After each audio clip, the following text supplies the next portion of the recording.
واركعوا واسجدوا واعبدوا ربكم وافعلوا الخير لعلكم السلام عليكم يا تفلحون. صبايا، شلونكم؟ طمنوني عنكم، ان شاء الله تكونوا بألف خير وانتوا عم تشوفوا فيديو اليوم. اول شي خلونا نصلي على سيدنا محمد وعلى آله وصحبه وسلم. وهون بدي لكم يا جماعة، من اول ما فقت قلت خليني افتح هالكاميرا لانه طولت. ايه، فمثل ما شايفين صورت لكم هون الاولاد، ضبيت لهم هيك اللانش بوكس، حطيتهم بالشناتي. هون قاعدين عم نستنى الباص. وهلا الشيء اللي صار يعني اليوم، اللي مثل ما بقولوا انتزع صباح زكريا من الصبح. فنهاية الفيديو هو حكى لكم يا حرام عقد ما هو محرور من الشيء اللي صار معه الصبح هون بهاي الفئة. فهو حكى لكم الموضوع يعني، فهيك الله يجعل أكبر المصايب. هلا مثل ما شايفين يا صبايا، راحوا الأولاد عن مدرسة من غير شر. وهون مثل ما شايفين كنت موثقة على هذا المنتج من لبنان. شفته على الانستغرام، شفت هيك يعني عم بيحط هذا دبس رمان شغلات هيك على مخدة الكاشفة، يعني مثل لون ديواناتي. فوالله لما شفت هيك يعني بقعهم مثل العادة، ومبين أنا شفته واحد يعني إذا بمنتج بيعرف إنه الفيديو ما فيه قصقصة، فمبين علي إنه بالفعل الفيديو حقيقي. فلهيك وصيت على هذا المنتج من عندهم. مثل ما شايفين يا صبايا، جبت 3 علب. هلا هو بيجي العرض، هو العلبة 10 دولار، العلبتين مع ال هي مساحتهم 20 دولار، والثلاث علب 25 دولار، عليهم عرض يعني. ايه والله، فوصيت صار لي فترة موصية عليهم. هلا وصلوا من لبنان هنن. فأول شغلة كنت مفكرة فيها، انتوا بتعرفوا انه عندي الكنبايات كاشفة. ايه، فوالله كان لازمني هيك منتج، يعني ان شاء الله يعني على هيك الحوسة النظيفة على رمضان، مشان كل ايش عندي شي كاشف ابخهم من هاد البخاخ. كتير كتير عجبني. جربت هون على شقفة من هيك الكنباية مثل ما شايفين. شوفوا لحالكم بتلاحظوا الفرق، رجع لونها الأساسي يعني. وما بده انه عذاب، بتبخوا هيك بختين 3 وبتمسحوا بترجع لونها الأصلي. وجربت على سداجة، شفتوا محل ما حيطة صوبة المازوت. عدت كم يوم هذا الصوبة نفضت، نزل منها شحوار. فعندي شقفة بالسداجة لونها كاشف، نزل عليها شحوار، وجبت يعني نقطة كلور مع الدواء غسيل مع لودالين، يعني مسائل الجري، حطيتهم مع بعضهم، خلطتهم هيك خلطة يعني بالمساحة، ومسحت السداجة ما راحت الصراحة، يعني ضل لونها.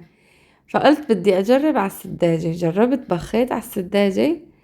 يا صبايا جيت بدي أمسح بالمساحة، ما لقيتها البقعة، ما لقيتها يعني. طلعت لو ماني إنه مبين البقعة نديانة، ما بتلاقوه، راح رأسا الشحوار، راح رأسا.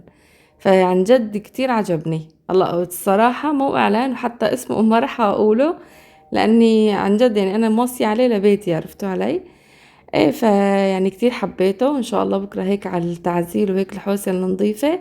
هلا عندي الصالون بس بدي اعزله، والمطبخ، والباقي البيت كله حوسه نظيفه، هيك تطبيقه وحوسه نظيفه. وان شاء الله بس هيك قمت باذن الله بشاركها كله معكم عشان تتشجعوا معي.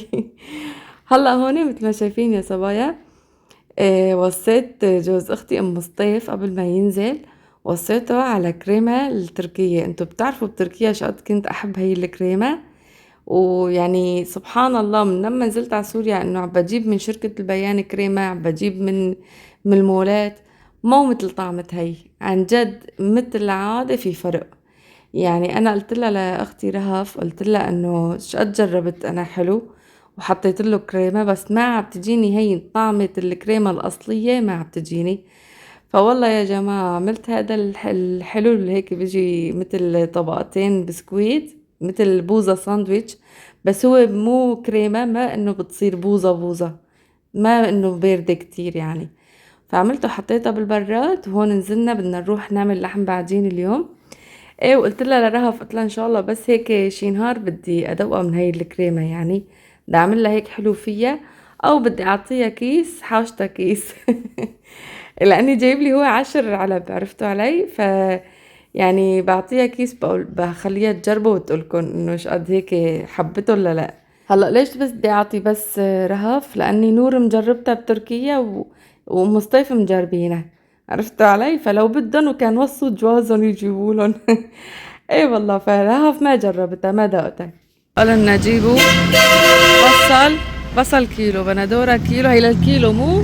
هي كيلو واحد. الأحمر البصل للأسود. للأسود. ايه، وبالأحمر بده بصل بس قليل. بندورة كيلو ونص. ايه، أنا بقط بقدونس، بقط نعناع، دبسة رمان، فلفلة حمراء 4 قرون، راس توم. خضرة ما بده؟ لا، بس قال لي بده ايش اسمه، اللهم صل على النبي. قالوا يا جماعة وقت هديك المرة وقت صار ضرب، وقت نزلت قذيفة هون كان هذا الطابق الفوق هون، متابعتي المرة زرتها صورت لكم عندها هون فوق، طبت القذيفة بالبلكون، طلع بزبطوها. هاي ايام الشيخ مسعود ولا الشفيع.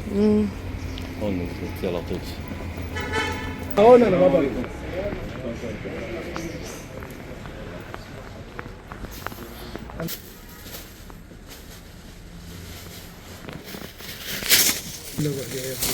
حمراء؟ هي بده اياها حمراء، قال لي لون ناعمة بس. يا هي التركية. هلا هي كليين نص كيسة. كيلو ونص.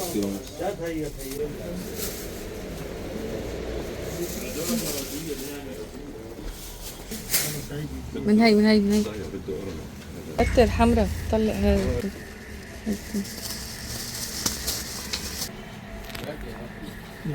هون يا صبايا، بما انه القصاب قريب على اختي رهف، طلعت اشرب عندها قهوة لوقت ما هيك زكريا مثل ما شايفين غسل هو والقصاب الخضرة كلها غسلة منيحة. يعني انا الصراحة بزكريا بهيك شغلات بأمن يعني كتير كتير، يعني مونون. وبالنسبة للخضرة للهيك يعني اذا ما كانت مغسولة مثل العادة ما بياكلها.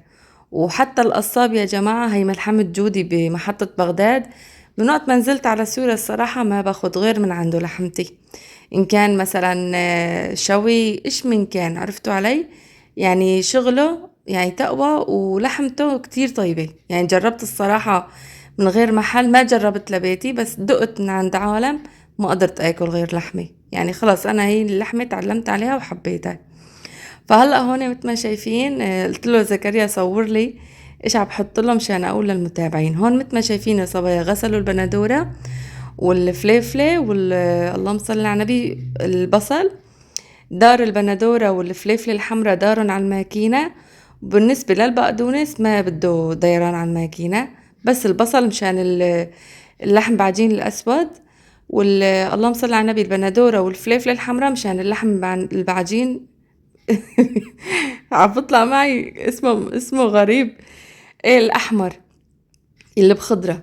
فهون حط له مثل ما شايفين يا صبايا بصلاي هيك شوي يعني مفرومه ناعم صغيره، والبندوره كيلو ونص هي للكيلو لحمه، وحط له كمان 3 قرون فليفله حمراء.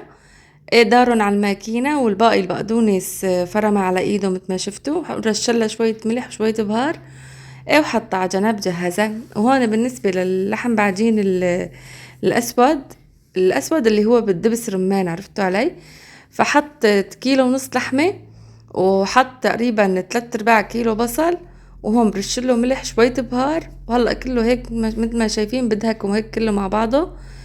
ايه، وهيك يعني بجهز لنا اياه مثل ما شايفين. وهلأ بس هيك خلص مثل ما شايفين يا صبايا، اجا زكريا اخدني من عند رهف، نزلنا ورحنا عند الفرن، حطيناه عند الفرن. ايه، كمان وقت حطيناه عند الفرن بده ساعتين ليصير. كمان رجعت وصلني لعند امي، طلعت لعند امي كمان لاني طالعة بكير يعني من البيت. ايه، فهالنهار يعني كان عند رهف وعند امي. ايه والله، فما شفتوا قلت لكم يعني كتير ايام مثلا بنروح هيك روحات سريعة عن جد، ما انه بخطر لنا نطالع ونصور، ما بقى مثل قبل. عرفتوا علي؟ اول ما نزلنا كتير كنا هيك الحماس اللي هيك، عرفتوا علي؟ بس هلا صارت كل وحده خلص انه مثلا شو بدي لكم الشيء عم تعمل ببيتها يعني هيك روتينها هي عم نصوره. بس انه وقت عم نجتمع عن جد ما عم نحب انه نطالع الكاميرا ونصور. هون مثل ما شفتوا يا صبايا اجا اخذني من عند رهف، نزلت اخذناه عند الفرن حطيناه. تقريبا خبزه كلف شي 80,000، يعني 1.5 كيلو لحمة أخد عليهم 80,000. ايه، بعدين أخدناهم ورحنا على البيت تغدينا. أول شي يعني أنا طلعت عند أمي لوقت ما زكريا نزل جاب الأغراض من الفرن. جاب يعني اللحم بعجين من الفرن، اجا اخذني من عند امي. يعني هالنهار انا حسيت حالي شقد هيك لقلوقة من بيت شقاع لبيت رقاع. بس عن جد كتير سليت هيك بهالنهار، هيك يعني طالعة من البيت بكير، كتير كتير سليت. حتى الصراحة كنا مقررين لو ماني طالعة عند أختي رهف، كنا مقررين إنه نروح على الحديقة العامة، ناخد معنا فنجانين قهوة، نقعد الحديقة العامة. ايه بس ما صرنا، قلت له خلص بطلع لعند أختي. وهلأ هيك متل ما شايفين يا صبايا، جبنا الأكل وجينا هيك على البيت. فتحنا أول شي، فتحناه، عرفتوا علي؟ هو زكريا فاتحه عند الفران. هذا الفران رفيقه لأبوي يعني. ايه والله، ففتحوا كله، لازم تفتحوه لأنه بعجن إذا ما فتحتوه رأسا. ايه ففتحوا ومطبقوا هيك، يعني هو بيجي كله هيك فوق بعضه. زكريا مطبقهم كلهم يعني بالكيس جاهزات، بس انه ينقاموا بالبراد. ايه والله، فطالعنا هيك تازة، حطينا هيك جنبه هالخضرة. واطيب شي جنبه يا جماعة الجرجير والنعناع والفلفل الحمراء، اللهم صل على النبي، الفجل كتير كتير طيب. والله اشتهيتكم كلياتكم، على اني عن جد قلت لكم هذا القصاب تبلته للحم بعجين كتير بيعملها طيبة. وهلا هيك مثل ما شايفين هيك كان غدانا لليوم. ومثل ما قلت لكم يا صبايا، بالنسبه للحم بعجين الاسود كترنا، عملت كيلو ونص، لاني عندي الاولاد بياكلوا الاسود اكتر من الاحمر.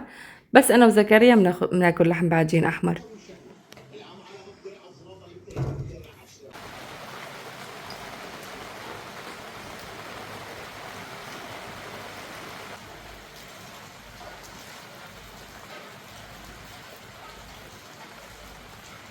هون مثل ما شايفين يا صبايا، يعني بالليل المطر كبس عم تنزل. الله هيك يا رب يبعت الخير، والله هيك يطعمنا ويطعمكم مراد قلبكم.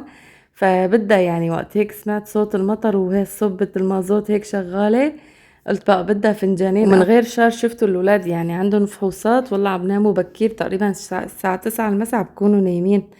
وعارفين لأن عم فيقوا بكير والدنيا برد، فالمسا تلاقوهم هيك عم ناموا يعني. الله هيك يحميهم.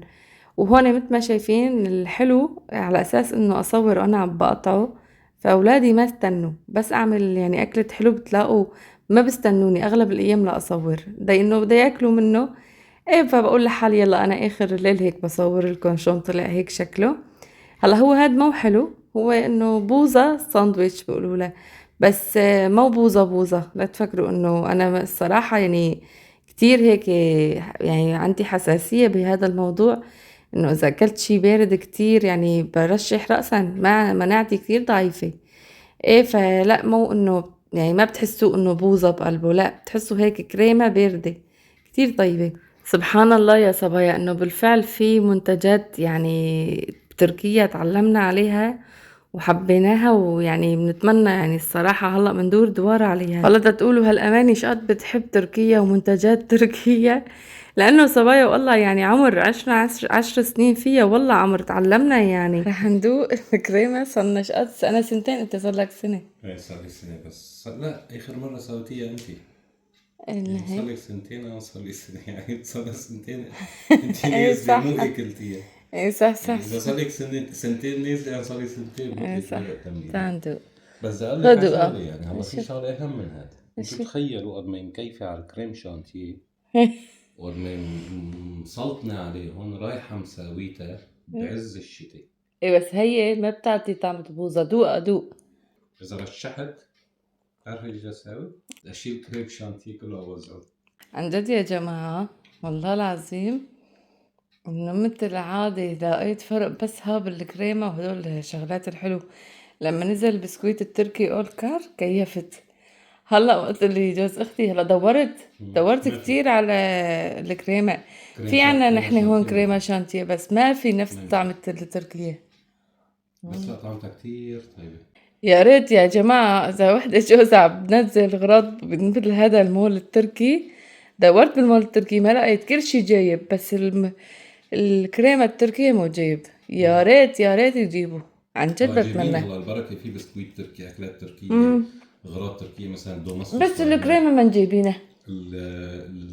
الشامبون، كل بس شي. بس الكريم شانتيه ما في. مم. كل شيء أكلات تركية نازل بركة، بس هيك شغلات ما ايه، عندنا. هي مكتوب عليها هي الكريمة دكتور. هلا هو بصهري فضلي اياهم من العلب، من هنيك فضلي اياهم من العلب وحطهم بكيس، عرفتوا علي؟ جايب لي 10 علب. إيه، فما في العلبة لو عندي كنت فرجيتكم اياها، بس جايبهم بالاكياس مشان انه اخف يعني شيله. مشان ما ياكلوا معه 10 30 فضاها. طيب ما بتعطي طعم بوزة، كريمة هيك شوي برودة نقطيرها جنب الصبة، عن جد كتير طيبة يا جماعة. قد ما شفنا هالمسلسل عن جد كل مرة بنتفرج عليه كأنه لأول مرة بنشوفه. ما شاء الله شقد ناجح. ايش بك؟ احكي لنا عن الفصل اللي صار فينا الصبح.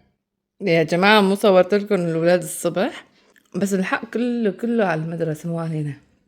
ما؟ بالعادة السيارة في ساعة وضايع معينة بدقونا بننزلونا، تمام؟ وهم ما دقونا اليوم، تأخروا. قمت أنا ايش سويت؟ طلعت على البرندة على بطلع، قمت شفت السيارة واقفة تحت بده يمشي، عبدق له على اتصال ألو، تبهرق بين عبدق اتصال ألو، حيطه على إذني، عبدق اتصال ألو، واقف على البرندة وبعمل له هيك في إيدي مشان يطلع علي. ايه أنا حيطه على إذني وقام بده يمشي صار صار عملت هيك فصل الخط، عملت هيك ما ردوا، عملت هيك بدي ارجع اتصل، عملت هيك على مشي السيارة، قمت عملت له هيك على اطار التليفون. طلعوا ايش صار في التليفون؟ طلعوا يا جماعة هيك هي صباحية هي ينزع صباحك الساعة 7 الصبح. هي بتعرفوا ينزع صباحك هي كسر التليفون. نزلت لك التليفون منيح ما انسرق، حتى حدا شاله. اي والله والله نزلت رقد صويريخ يا جماعة. هالتليفون يعني مو بقيمته هو، لا سمح الله، الله لا يقدر.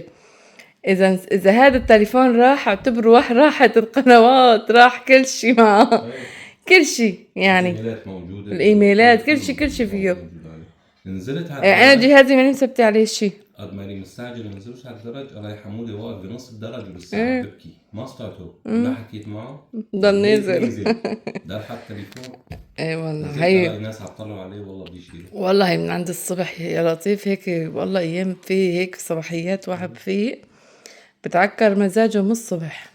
اي والله سوينا قهوة من الساعة 7 الصبح وبركنا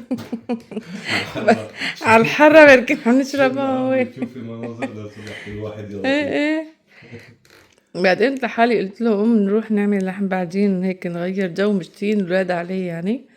ايه والله فرحنا سوينا هيك الحمد لله كتير طلع طيب. النهار رحنا عند أهل عبد الهادي. ايه والله هلا هيك بقى وصلت معكم لنهاية الفيديو. ان شاء الله تكونوا تسليتوا وانبسطتوا معنا، واستنوني بفيديو جديد. بأمان الله صبايا، سلامات.